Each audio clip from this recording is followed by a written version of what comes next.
Bonsoir à tous. Alors, me revoilà après une longue période d'absence pour un bilan psychologique sur mes 1 an post-sleeve. Donc voilà, je suis ravie de vous retrouver et voilà, je vais vous expliquer un petit peu où j'en suis, ce que j'en ai retiré de tout ça. Euh, donc, je vais vous montrer bien comment je suis aujourd'hui. Donc, je me suis fait une petite liste parce que j'ai plein de choses à vous dire et je ne voulais pas oublier. Donc, je me suis fait un petit pense-bête. Donc, moins 53 kilos après presque 1 an, 10 février, voilà. Il y a 1 an, je passais au bloc et les galères commençaient. Voilà. Donc, je m'habille en 38-40. Je vous montre à quoi je ressemble et puis après on s'installe et puis je vais essayer de faire une vidéo pas trop longue, mais j'ai quand même des choses à dire. Allez, voilà, je ressemble à ça aujourd'hui. Je sais pas si on peut... Ouais, voilà. Oups, voilà. Voilà, aujourd'hui je suis en robe. Voilà, je ressemble à ça. Allez, je tourne. Voilà, je vais m'installer parce que j'ai plein de choses à vous dire. Sur ma vie, ce qu'elle est aujourd'hui. Alors, je m'installe, j'installe le téléphone. Voilà, on se voit comme il faut. Je ne sais pas si je vais arriver à le mettre d'aplomb. Voilà. Allez, on s'installe. Alors, j'ai pris mes petites notes parce que j'ai plein de choses à vous dire. Donc, un petit récap sur mon année écoulée. Donc, 10 février 2020, 11 heures, bloc pour une sleeve. Voilà, qui était censée être une parmi tant d'autres. Eh bien non, c'était sans compter sur moi. Donc ma sleeve avec dans les 48 heures les premières complications qui apparaissent. Donc déjà mon retour du bloc, quand le médecin est passé le soir, le chirurgien est passé le soir, me dire qu'il avait rencontré déjà un premier problème avec un gros foie qui recouvrait l'estomac. Donc il avait eu quand même des soucis pour finir l'intervention. Et donc il avait fait appel à un autre chirurgien, qui celui-ci m'opérera du bypass plus tard, et ainsi que l'interne qui a dû aussi venir prêter main forte. Donc ça a été assez compliqué. Donc voilà, donc dans les 48 heures, on suivit les premières complications avec de terribles douleurs, pour finalement apprendre plus tard que je faisais un rétrécissement et un twist de l'estomac, c'est-à-dire une torsion. Voilà, donc comme je ne pouvais pas m'alimenter, on m'a posé une sonde rapidement, une sonde gastrique, que j'ai gardée pratiquement 7 mois avec des retraits pour pouvoir faire les examens qui s'imposaient. Et à chaque fois une repose de la sonde, donc une vraie partie de plaisir, je ne vous le cache pas. Donc voilà, ça c'est ce qui s'est passé jusqu'au 7 mai, où j'ai eu ma première dilatation. Donc qui dit dilatation, c'était le fait d'essayer d'élargir le passage où il y a eu le rétrécissement, et en même temps d'essayer de ramener l'estomac. Voilà, donc ça a été un premier essai qui a fonctionné 15 jours à peu près, et puis de nouveau repose de la sonde parce que je ne pouvais plus m'alimenter ni boire. Voilà, donc a été tentée une deuxième dilatation le 3 juin. Donc là, ça a marché 10 jours. Et puis, de nouveau, je ne pouvais plus m'alimenter. Du coup, j'ai décidé de ne pas faire une troisième intervention parce qu'il y avait 3 possibilités. Après, de toute façon, il n'était pas question d'envisager une 4e dilatation. Donc, j'ai décidé de ne pas faire la troisième. parce que trop de souffrance et puis, de voir que ça ne marchait pas, voilà, je dis: «C'est pas la peine d'aller, tenter le diable encore une fois». Donc, il n'y a pas eu de troisième dilatation. J'espère que le son est bon. Donc il n'y a pas eu de troisième dilatation parce que n'en ai pas voulu et puis donc du coup, il a été décidé, de faire le bypass le 28 juillet, voilà, qui avait été programmé. Sauf qu'entre-temps, je n'ai plus supporté la sonde gastrique, donc il a fallu trouver une solution intermédiaire, donc ça a été la pose du midline. Et puis c'était sans compter sans Mimi et ses effets secondaires. Donc 4 jours après la pose du midline qui a eu lieu autour du 10-11 juillet, 4 jours après, hospitalisation en urgence puisque j'ai fait une thrombose plus un staphylo. Bah oui, tant qu'à faire, on ne fait pas les choses à moitié. Donc, opération du bypass reportée parce que trop de risques d'embolie pulmonaire. Donc reportée au 25 août. Donc le 25 août, j'ai pu bénéficier du bypass. Donc ça s'est très bien passé. Par contre, un réveil très très compliqué, hein, puisque je suis descendue au bloc à 7h30 et j'en suis remontée à 17h. Voilà, donc, et bon, les réveils des anesthésies ont été compliqués dès la première dilatation. Donc, voilà, et plus on enchaînait les anesthésies et plus ça devenait compliqué. Bref, ça allait mieux, sauf que, au bout d'un mois, j'ai fait un ulcère, évidemment. Donc, j'avais toujours pas pu reprendre mon alimentation normalement. Et puis une fois, un traitement mis en place pour l'ulcère, j'ai quand même pu commencer à m'alimenter tout doucement, mais ça a été compliqué un long moment. Alors pour en finir qu'entre-temps, il y a eu le décès de mon papa au mois de novembre. Donc j'ai été réhospitalisée, du 30 novembre au 4 décembre, parce que je ne pouvais plus m'alimenter, le choc émotionnel et puis, lié à l'année écoulée. Du coup, j'ai été réhospitalisée, voilà, pour un bilan complet. Donc tout allait bien. Donc ils m'ont laissé sortir et puis j'ai repris le travail le 22 septembre.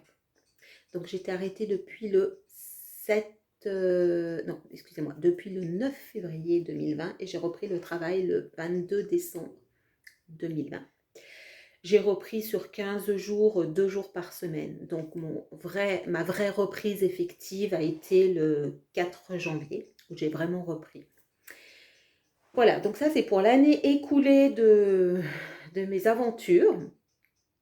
Et puis bien évidemment, est venu s'immiscer ce fameux Covid, donc qui a fait que j'ai été hospitalisée sans visite.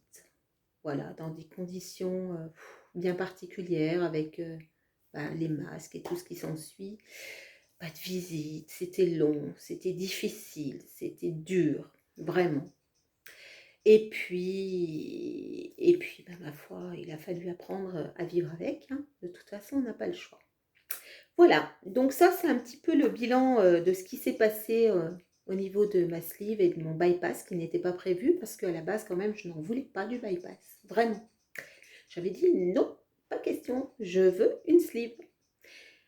Donc, parce que pour moi, le bypass, c'était cette dérivation, en fait, pour moi, c'était, comment dire?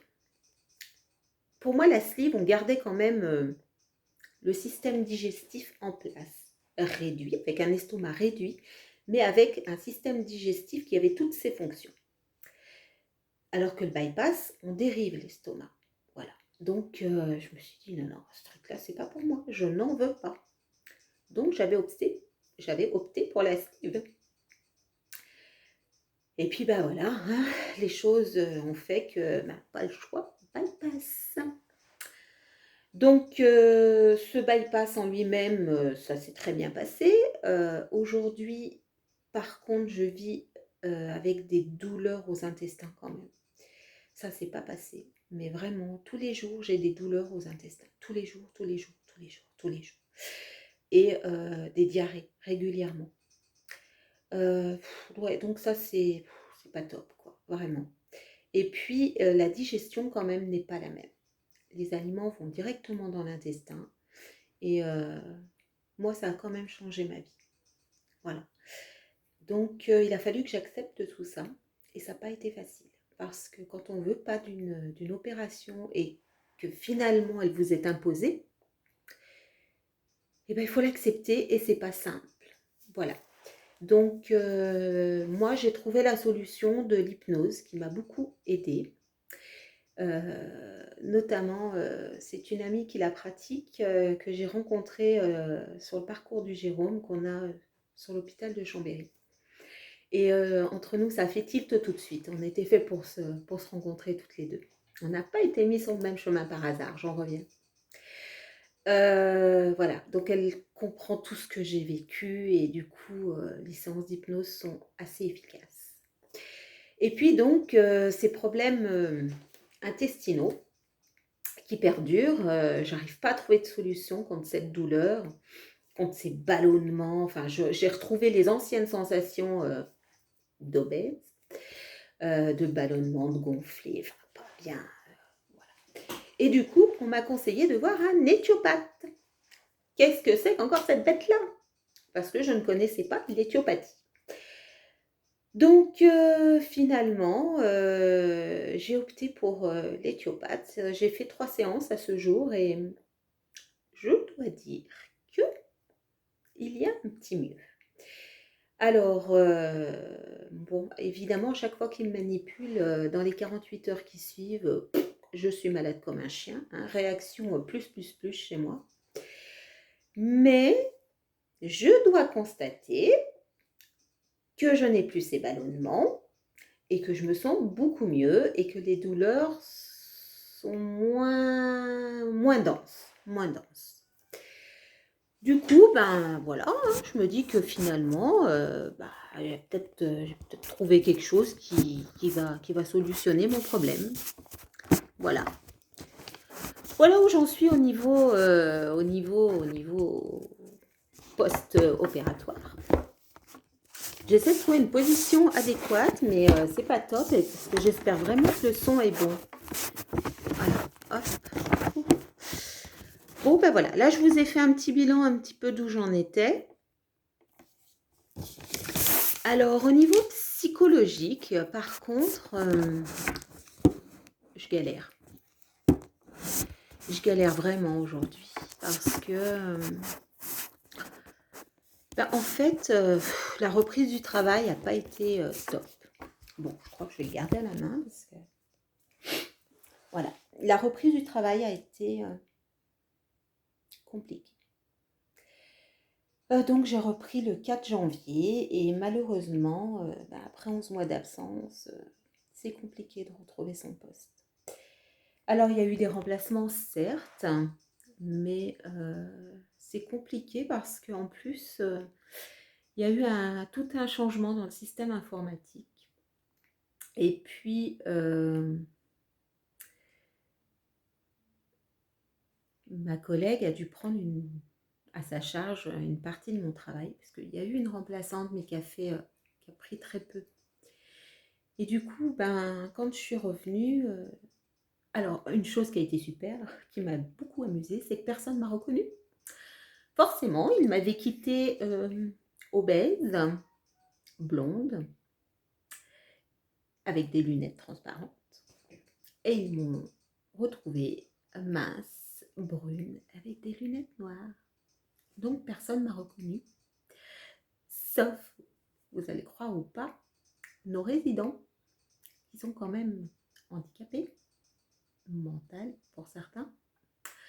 Donc c'est quand même étonnant personne ne vous reconnaît sauf mes résidents. Donc voilà, ça m'a amusée, notamment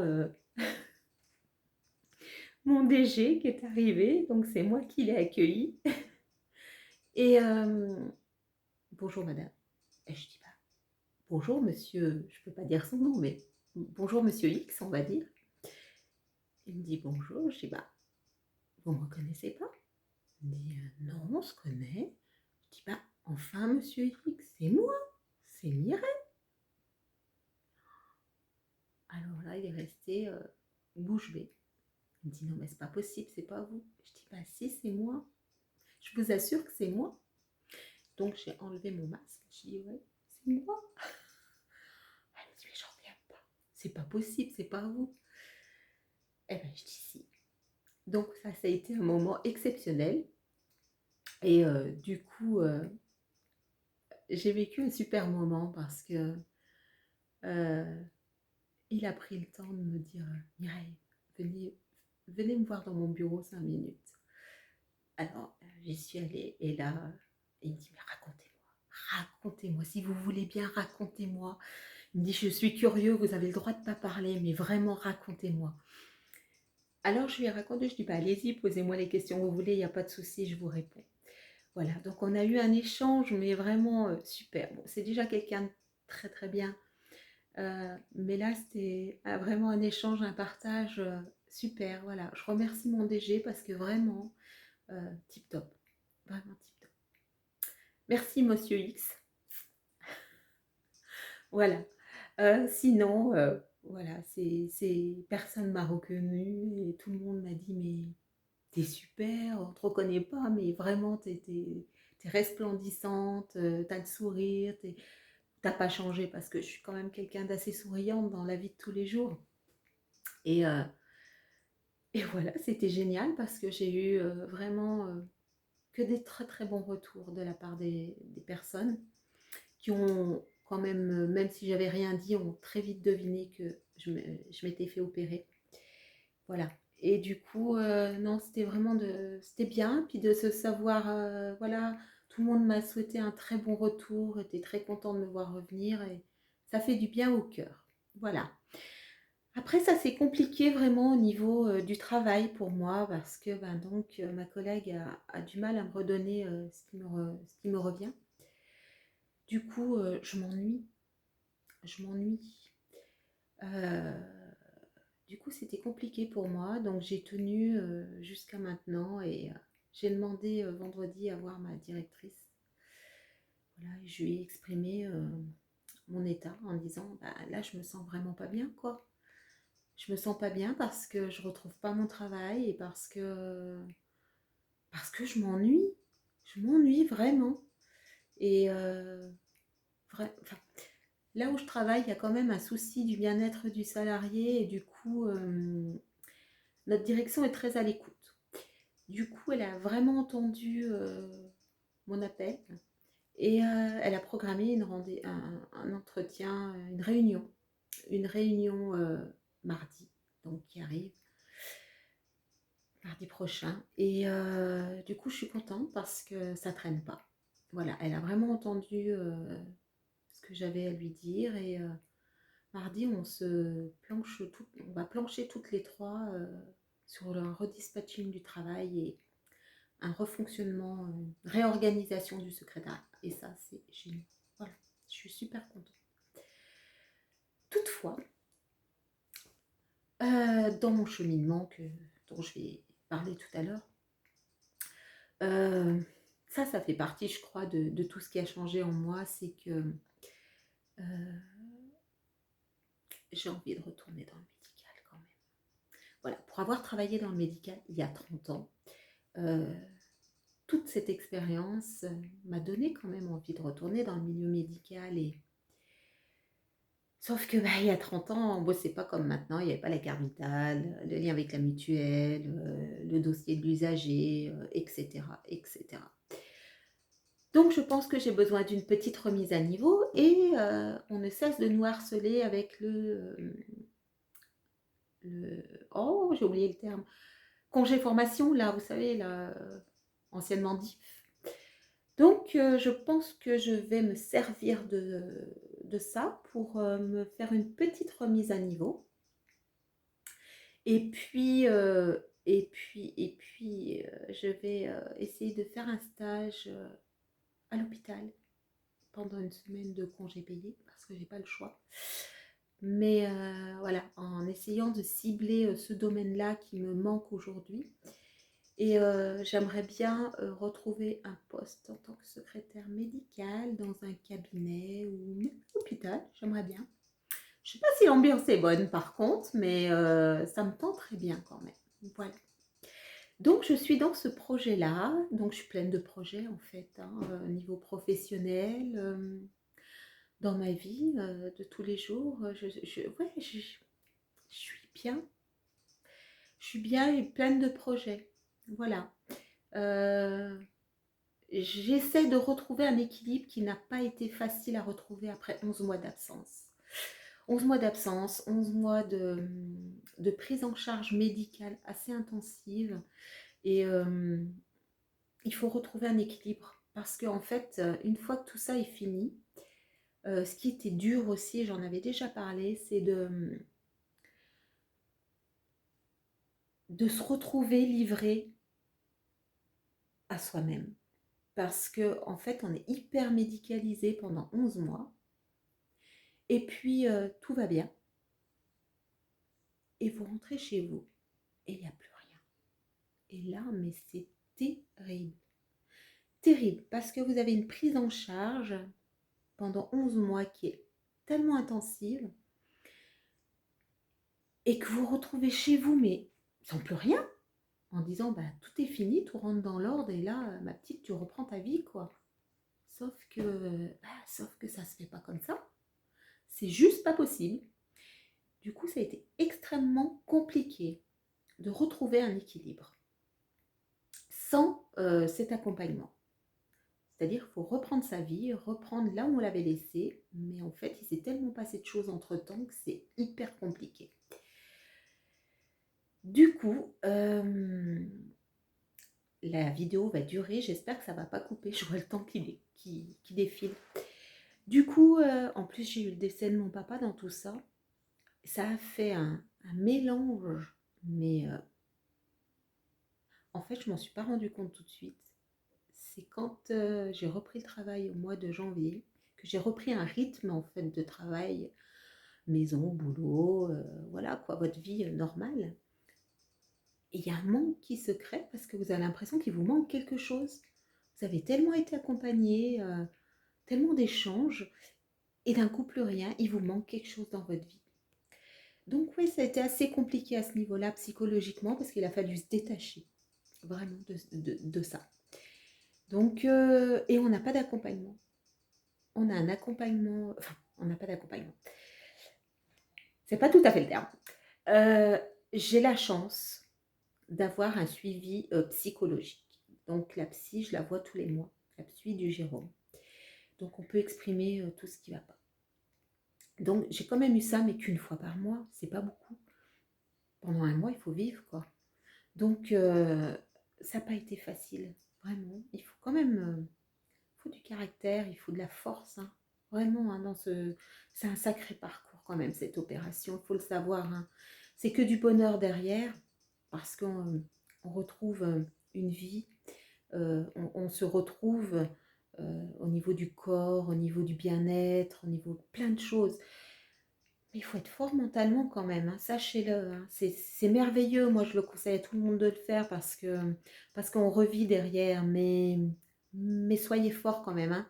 Si vous êtes faible ou si vous sentez une faiblesse et que des fois il reporte un petit peu, c'est pas pour rien. Parce qu'il faut vraiment être costaud. Voilà, il faut se retrouver en fait. Donc aujourd'hui, ça y est, j'ai trouvé un certain équilibre. Mais pas tout n'est réglé, vraiment. Je vais aborder d'autres sujets encore dans la vidéo. Donc s'il faut, j'en ferai 2, tant pis, c'est pas grave. Mais c'est important que j'en parle. Vraiment, c'est important. Voilà, il fallait que... voilà, il faut retrouver un équilibre de vie après tout ça. Donc ça prend du temps. ça prend beaucoup d'énergie parce que vous cogitez. Enfin, moi, je dors plus quand même, hein, depuis toutes ces histoires-là, depuis tous ces problèmes, je ne dors plus. Donc, il m'avait conseillé de voir un psychiatre, ce que j'ai fait. Elle m'a donné un médoc qui ne fait rien du tout, hein. Voilà, là, depuis ce matin, là, je suis réveillée depuis 2h32 exactement. J'ai ouvert les yeux, j'ai regardé l'heure. Donc, depuis 2h32, je ne dors plus. J'ai dû m'endormir vers 23h30, minuit. Donc, vous voyez ce que j'ai dormi, pas grand-chose. J'ai tourné dans le lit jusqu'à 6h du matin. À 6h, je me suis levée. J'ai dit, je vais déjeuner et puis attaquer ma journée, hein. Et voilà quoi. Et c'est chiant de ne pas dormir, quoi. Et tout ça parce que ça cogite, parce que tout tout ce cheminement, ça m'a beaucoup perturbée dans beaucoup de domaines. Voilà. Donc il faut le savoir quand même que ça arrive, les complications ça arrive, hein, j'en suis l'exemple type, mais que derrière il faut être costaud parce qu'il y a du travail à faire, vraiment. Il y a du travail sur soi, il y a tout un... Parce que tout ça, ça vous touche vous, enfin non, vous, c'est difficile de mettre des mots sur tout ce que j'ai vécu, mais voilà. Mais ça touche votre famille, voilà. Ça touche votre famille, vos enfants, votre conjoint. Donc c'est un sujet que je vais aborder. Je ne voulais pas trop l'aborder. La dernière fois, j'ai essayé d'être assez vague. Mais j'en ai parlé avec mon conjoint et il m'autorise à exprimer les choses. Donc je vais aborder le sujet. Ce changement, il nous change intérieurement, profondément, parce qu'on retrouve un corps de femme. Donc là, je parle pour les femmes, parce que, voilà. On retrouve un corps de femme, on se sent femme, on se sent revivre. Voilà. Et en plus, moi, j'ai vécu tout ça avec un Covid. J'ai vécu ces hospitalisations seule. J'ai énormément souffert parce que vraiment j'ai terriblement eu mal, mais mal à l'estomac, mais ces douleurs que j'ai eues, mon Dieu, mon Dieu, mon Dieu. Donc tout ça, ça forge le caractère. Et puis, il y a eu ce décès aussi qui est venu perturber tout ça. Et j'ai profondément changé, même si je me suis retrouvée. Aujourd'hui, celle que je suis, c'est celle que j'étais quand j'avais 18-20 ans. Voilà. J'étais comme ça, j'avais ce style, des chaussures à talons, j'aimais être sexy, je ne sais pas si on peut dire ça.